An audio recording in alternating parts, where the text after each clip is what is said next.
The hall was huge, stretching higher than any human could imagine. Lights flickered in colors that made the walls glow like strange jewels. Hundreds of beings from all over the galaxy moved through the space, their eyes wide with curiosity, greed, or boredom. Some whispered to each other, pointing at the rows of cages and platforms. Inside them were aliens. Not ordinary aliens, but the kind that no one wanted. They were called Defective. The announcer's voice boomed through the hall, echoing off the walls. Next up, the defective lot. Strange, odd, and unwanted. Place your bids. The words sounded harsh in Ethan's ears. He was a human, one of the few in the galaxy who had come to watch the auction, not to laugh at others. Humans were not common here, and many aliens looked down on them. Some thought humans were weak, silly, or unimportant. But Ethan had seen enough to know that humans could surprise others in ways they did not expect. The first alien was small, almost no taller than a human child, with thin limbs and big watery eyes. It tried to move, but its steps were awkward. Some bidders laughed. "Look at that thing. It can't even walk straight," a blue-skinned alien with long fingers shouted. Others nodded and left, uninterested.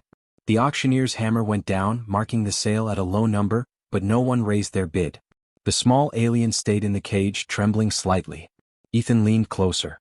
He could see fear in its eyes, but also curiosity. The alien was watching everyone, trying to understand what was happening. Ethan thought to himself, no, this isn't defective. It is just different. It deserves a chance. The next creatures were more unusual. One had 6 legs and could spin its body like a wheel. Another had strange colors on its skin that shifted like liquid. Some of the aliens could not speak, only making sounds that no one understood. The auctioneers called them useless, broken, or slow.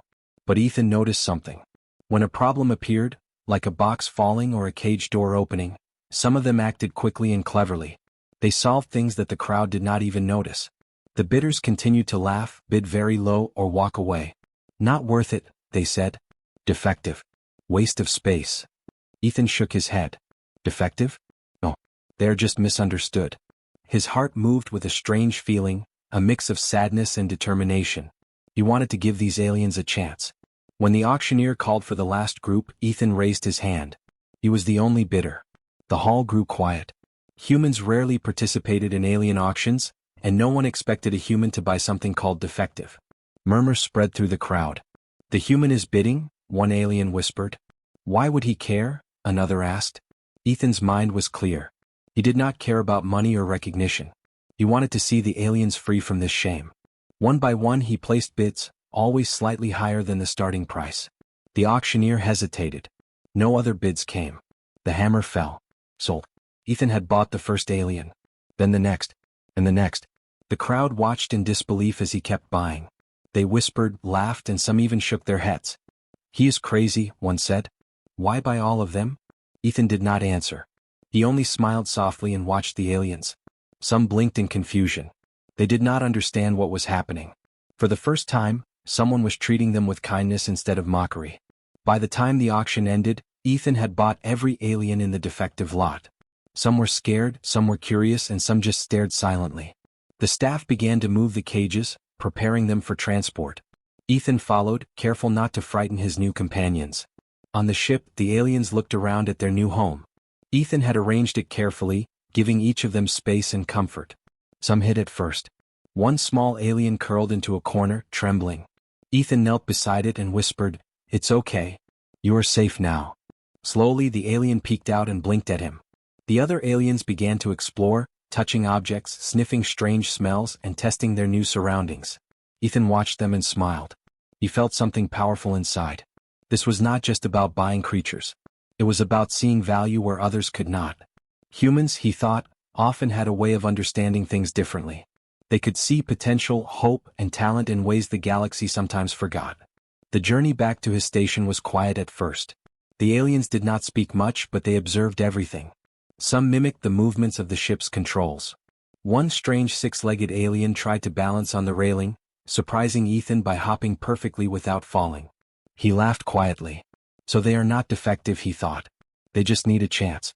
That night, Ethan stayed awake, watching them sleep. He wondered what the galaxy would think if it saw these aliens thriving. He imagined the reactions of the auctioneers, of the wealthy bidders who had laughed at them, and even of other humans who might hear the story one day. Most of all, he thought about the aliens themselves. They did not yet know how much potential they had, but he would show them. The first day ended with silence, but it was a calm silence filled with possibility. The defective aliens had found someone who believed in them, and a human had taken the first step toward changing the way the galaxy saw value, worth, and talent. Ethan closed his eyes, feeling proud and hopeful.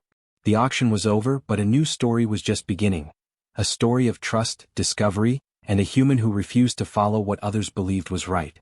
The ship hummed softly as it lifted from the auction planet. Outside, stars stretched endlessly, glittering like scattered jewels on black silk. Ethan sat in the pilot's chair, his hands steady on the controls. Around him, the aliens explored their new home, each moving in its own way. Some were quiet, watching the blinking lights and strange machines. Others made small noises, curious and unsure. The first few hours were quiet. Ethan glanced back at the cages. The smallest alien, with thin arms and wide eyes, stayed in a corner, peeking out occasionally. Ethan leaned forward and whispered, "It's okay. You're safe now." Slowly, the alien shuffled toward the center of its cage, testing its legs, moving a little more confidently than before. A six-legged alien crawled to the top of its cage and watched the stars through the window. It lifted its legs in the air, spinning slightly like a top, and then landed perfectly on the floor. Ethan chuckled softly. They are learning already, he thought. They just need space and patience. The journey was long. Days and nights passed in the strange way they always do in space. Time felt different aboard the ship. Ethan kept busy, preparing meals and checking systems, but he also spent time observing the aliens. One by one he noticed small signs that none of them were truly defective. The alien that looked like a walking puddle of liquid seemed to absorb light in odd ways. Ethan placed a small puzzle in its cage, a set of simple shapes it could move. Within minutes, the creature had arranged them in patterns he had not expected. He watched in amazement. Clever. Very clever, he thought. Another alien, tall and thin with pale skin, seemed shy at first. It avoided Ethan's gaze and hid behind a metal beam. But when a small container fell off a table, the alien moved quickly, catching it before it hit the floor. Ethan clapped quietly. "Good job," he said. The alien blinked, then retreated, but he could see pride in its posture. The smallest alien began to mimic Ethan's movements. When he adjusted a lever, it tried to copy him. Its attempts were clumsy at first, but it improved quickly. By the third day, it could move the levers with surprising skill. Ethan realized that even the ones everyone had called useless had hidden talents. Some of the aliens began interacting with each other. They communicated in strange sounds and movements, some of which Ethan could not understand. He smiled, knowing that they were starting to form bonds. Even the shyest ones began to explore, encouraged by the others' curiosity. At night, Ethan walked among the cages. He whispered quietly to each alien, learning small things about them. One had a habit of tapping the bars in rhythm, almost like music. Another made soft lights appear on its skin when it was happy or curious. Ethan noted everything, careful not to frighten them. He wanted them to trust him completely. On the fourth day, the ship passed through a small asteroid field. Normally, Ethan would have focused entirely on navigation, but the aliens surprised him. The six-legged one balanced on the controls, its movements helping the ship adjust to the swaying asteroid debris. Another made noises that seemed to alert Ethan before obstacles appeared. They are not just surviving, he thought. They are helping. Ethan realized something important. These aliens were not defective at all. They were unique, each with skills and senses that were rare and valuable. The auction had been wrong. The galaxy had been wrong. Only someone who was willing to look beyond appearances could see what these beings truly were. By the fifth day, a pattern had emerged. Ethan could leave the cages open while he worked, and the aliens explored freely without breaking anything. They learned quickly, sometimes teaching each other new tricks. The smallest one now followed him around the ship, curious and trusting. The six-legged alien performed small repairs when something was loose. Even the shyest creatures began to respond to his voice. During one quiet evening, Ethan looked out at the stars. He thought about how small he seemed in the vast galaxy, yet he had the power to change the lives of these beings. "I'm glad I found you," he whispered. "You deserve a chance." The aliens seemed to understand. Some blinked their lights, others made soft sounds. It was not human language, but it was enough. Ethan also realized that this journey was teaching him. Humans had always prided themselves on curiosity and courage, but sometimes they followed what others expected instead of their own judgment. Buying the aliens had been risky, even foolish in the eyes of many, but it had also opened his eyes to something extraordinary. The galaxy was full of talent and wonder, hidden in places most would not look. On the seventh day, the ship finally approached Ethan's station. The aliens pressed their faces to the windows, looking at the lights and docks. Some made excited sounds. Ethan guided the ship down carefully, making sure each of his new companions felt safe. The docking clamps clicked and the ship's doors opened. Fresh air and soft artificial sunlight filled the room. The aliens slowly stepped out of their cages. Some hesitated, unsure of the new environment. Ethan knelt beside the smallest one and offered his hand. It touched him lightly, then stepped forward. One by one the others followed. They explored rooms, touched new objects, and tested strange machines. Their eyes sparkled with curiosity. Ethan watched them and felt a warm pride. These aliens, once called Defective, were now free. They had survived the journey, learned quickly, and even helped along the way. More importantly, they had begun to trust him. He knew that their potential was just starting to unfold, and he could hardly wait to see what they would do next. As the sun simulated in the station, Ethan looked at his companions. He whispered softly, "This is only the beginning. You are capable of more than anyone ever imagined." The aliens blinked, made small sounds, and moved closer to him as if understanding his words. The journey home had been more than travel. It had been a discovery, for them and for him. A discovery of talent, trust, and the difference a single human could make when he chose to see the value in beings everyone else had given up on. The stars outside shone brightly, and Ethan knew the adventure was only beginning. The station was quiet at first, the hum of machinery filling the empty spaces. Ethan walked slowly through the rooms, watching his aliens explore. They had been cautious at first, but now curiosity overcame fear. Each one moved differently, touching objects, testing surfaces, and discovering things that Ethan had not even noticed. The smallest alien, with watery eyes and thin arms, had found a set of blocks.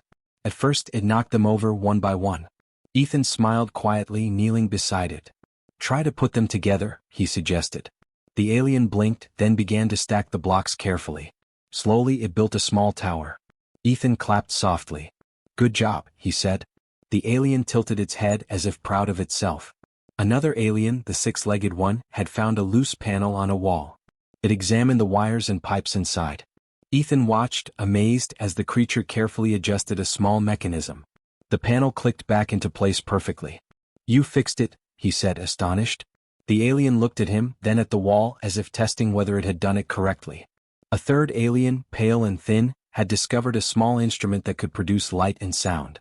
It moved its hands across the device, and lights blinked in patterns no one had taught it. Ethan knelt and watched, fascinated.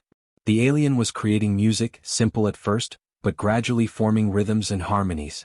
The room filled with soft, shimmering tones. Ethan smiled. They are not defective. They are extraordinary. Over the next few days, Ethan began assigning small tasks to the aliens, just to see what they could do. Some he asked to move objects, others to organize tools, and a few to explore small sections of the station. Each task revealed more hidden abilities. One alien could sense small changes in temperature and pressure, warning Ethan when a pipe was leaking. Another could balance on narrow ledges, fixing things in places humans could not reach. The aliens began to work together.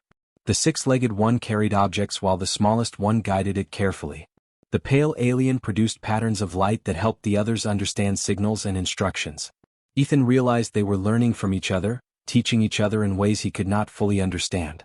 Visitors to the station began to arrive.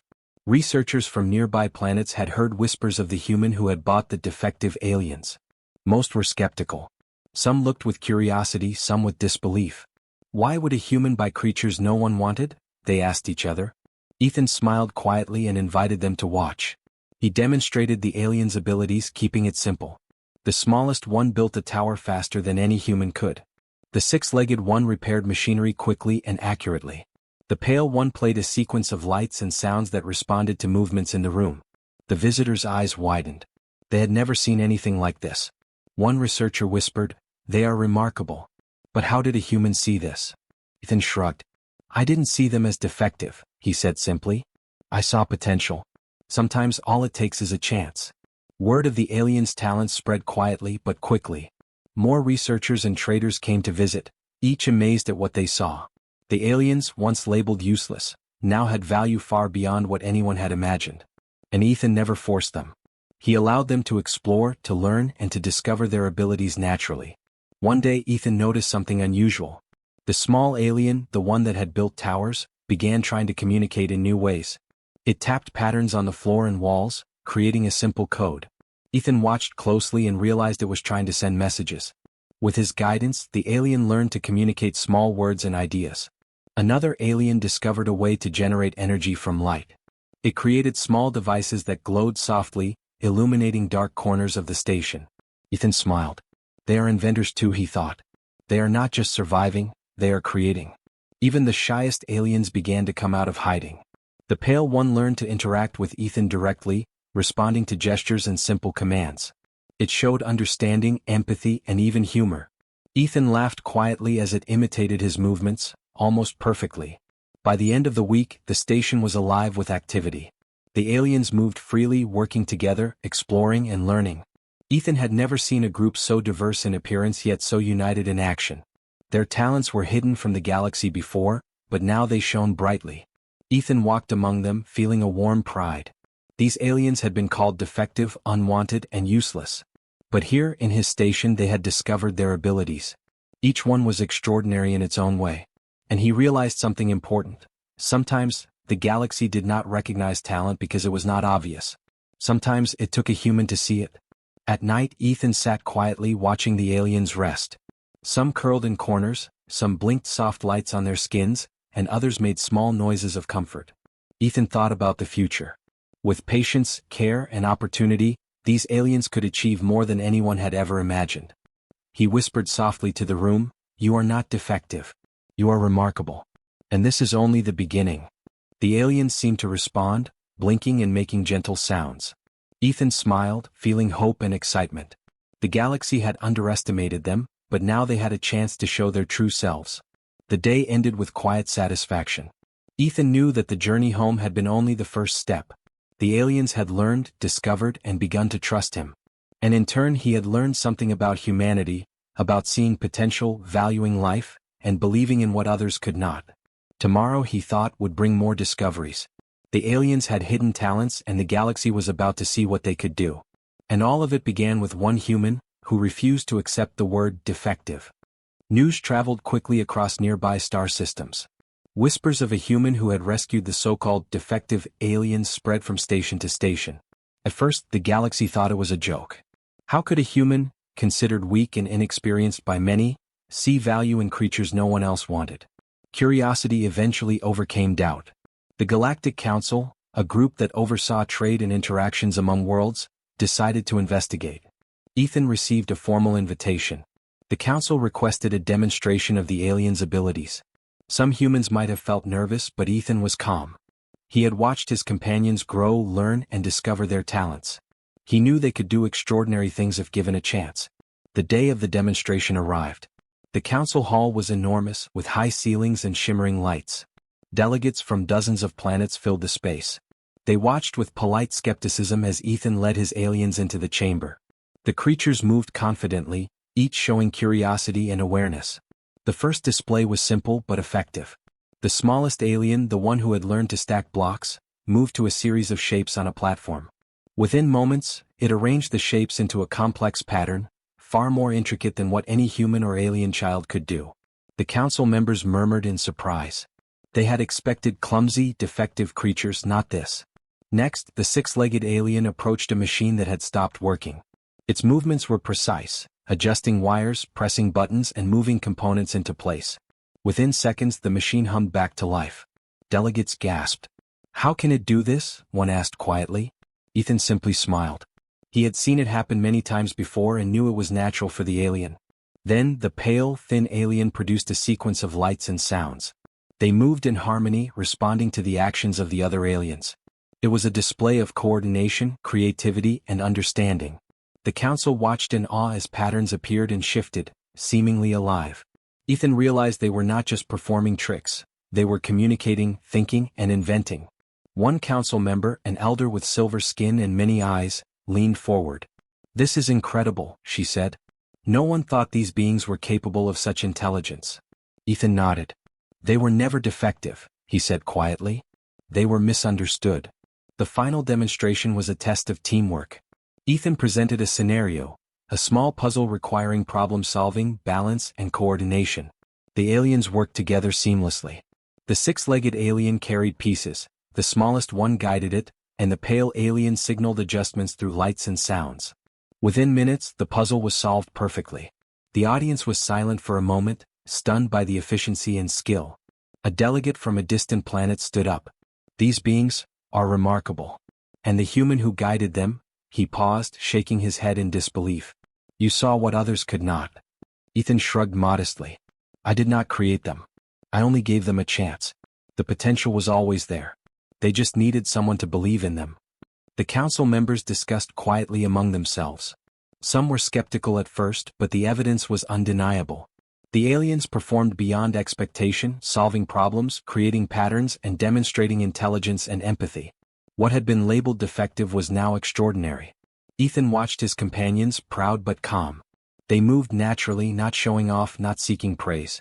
They were simply themselves, performing what they could do best.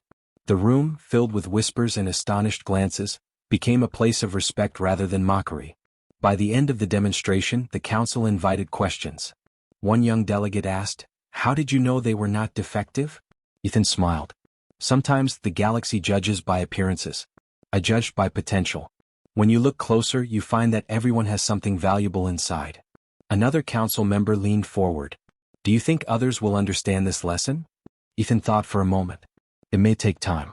But if one human can see what others cannot, maybe others will learn too." The council nodded thoughtfully, realizing the truth in his words. As the meeting ended, several delegates approached Ethan privately, offering resources and support for the aliens. They wanted to help them learn, grow, and contribute to the galaxy. The creatures, once unwanted, were now respected. The human who had believed in them had not only saved them but also inspired new understanding across worlds. When Ethan returned to his station, the aliens were calm, but he could see they were aware of the attention they had received.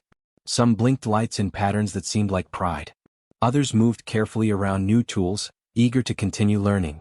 Ethan smiled. He had always known they were special, but now the galaxy could see it too. That night, Ethan sat quietly among his companions. He whispered softly, "You have shown everyone what you are capable of. But this is only the beginning. There is more to learn, more to discover." The aliens blinked, tapped, and moved gently as if acknowledging his words. Ethan looked out at the stars, thinking about the journey that had begun at the auction. A human had seen value in what others had rejected. That simple choice had changed lives, inspired a galaxy, and revealed the extraordinary potential hidden in beings labeled defective. He felt proud not for himself but for his companions. They had worked hard, learned quickly, and shown the galaxy that labels do not define worth. He knew that the adventure was far from over. There would be more challenges, more discoveries, and more opportunities for them to shine. But for now, the human and his aliens had proven one thing clearly: potential is everywhere, and sometimes all it takes is one person to recognize it. The station was calm in the early light, but it was no longer the quiet place Ethan had first returned to with his aliens. Word of their abilities had spread far and wide. Visitors, researchers, and curious beings arrived regularly, hoping to see the defective aliens who had become extraordinary. Yet Ethan treated each day the same. He focused on care, learning, and helping his companions grow. The aliens had changed. They were confident, curious, and playful. The smallest one now ran around with ease, stacking objects and creating small towers for fun. The six-legged alien repaired equipment without hesitation, often inventing new ways to improve the station. The pale, thin alien had learned more about light, sound, and patterns than any researcher had expected, and it shared its knowledge with the others. Ethan watched them closely. Each alien had a role, each had a skill, and together they were a team. They had grown not because someone forced them but because someone believed in them. That belief had been enough to unlock their potential. One day, a delegation from the Galactic Council visited again. They had come to thank Ethan for what he had done. The aliens performed for the council, demonstrating problem-solving, creativity, and teamwork. The council members were amazed once more. "These beings are extraordinary," one said. And it was a human who saw what others could not. Ethan smiled quietly. "I did not do anything extraordinary," he said. "I only gave them a chance. They did the rest." He walked among the aliens, letting them show their skills freely. The council watched as the creatures worked together effortlessly, their abilities complementing each other perfectly. After the visitors left, Ethan reflected on the journey. From the auction hall where the aliens were mocked to this station where they were celebrated, so much had changed. But it was not just the aliens who had changed. Ethan had changed too. He had learned that sometimes courage is simple: to act when others refuse, to see what others ignore, and to believe when others doubt. The aliens seemed to understand something of their own journey. They interacted with each other in ways that showed care, empathy, and understanding. When one struggled, another helped. When one discovered something new, it shared with the others. Together, they had become more than individuals. They were a community, a family of the unusual and the extraordinary. Visitors began asking Ethan how they could help other aliens who had been labeled defective. He explained gently, all beings have potential. Labels are not truth. Sometimes all it takes is patience, trust, and opportunity. His words spread quickly. More humans and aliens began to act differently, looking for hidden value rather than judging by appearances. One afternoon, Ethan took the aliens to a large observation deck. Stars stretched endlessly outside, and he whispered to them, "Do you see all of this? The galaxy is wide, full of opportunity. And now so are you." The aliens blinked their lights and made gentle noises as if understanding. They were ready for more, ready to explore, ready to grow beyond what anyone had imagined. Ethan also thought about the auction. How easily the galaxy had dismissed his companions as worthless. He realized that prejudice and fear often hide talent and goodness. But now he had proved that one person, one human, could make a difference. His choice had saved lives, revealed hidden talents, and inspired a galaxy to think differently. Days turned into weeks, and the aliens continued to thrive. They learned new skills, solved complex problems, and even helped other stations improve systems and technologies. Other humans began to hear the stories and visit, eager to learn from Ethan and his companions. Slowly, a reputation grew, not of wealth or power but of understanding, courage, and vision. Ethan watched one evening as the aliens played with simple devices, their movements precise, their communication clear. He smiled softly. They had become more than he could have imagined. The creatures that the galaxy had labeled defective had transformed into beings of skill, intelligence, and creativity. And it had been possible because a human had refused to accept the false label. The human legacy was not in trophies, fame, or riches. It was in the lives changed, in potential recognized, and in hope given. Ethan knew that his actions would echo far beyond his station. Other humans would act differently, other aliens would be valued, and slowly the galaxy would change because one person saw what others refused to see. As the artificial sun set in the station, Ethan walked among the aliens. He whispered softly, "You are remarkable. You always were. And now the galaxy knows it too." The aliens responded with soft blinks, tapping, and gentle sounds. They were not just surviving, they were thriving, creating, and inspiring. Ethan looked out at the stars once more. He thought about the auction hall, the mocking bidders, and the word defective. He realized that labels only have power if people accept them. Courage, belief, and understanding could overcome any judgment. And he, one human among billions, had changed lives by seeing what others could not. The story was far from over. The aliens had learned, grown, and discovered their talents, but there were still worlds to explore, problems to solve, and wonders to witness. Ethan knew that together they could face anything. And as he watched his companions move freely, confidently, and joyfully, he felt a deep satisfaction. One human had acted differently, and a galaxy had begun to see the extraordinary in what it had once discarded. That was the true legacy, not the awards, not the recognition, but the lives transformed and the hope created. And in that, Ethan smiled, knowing that the journey had only just begun.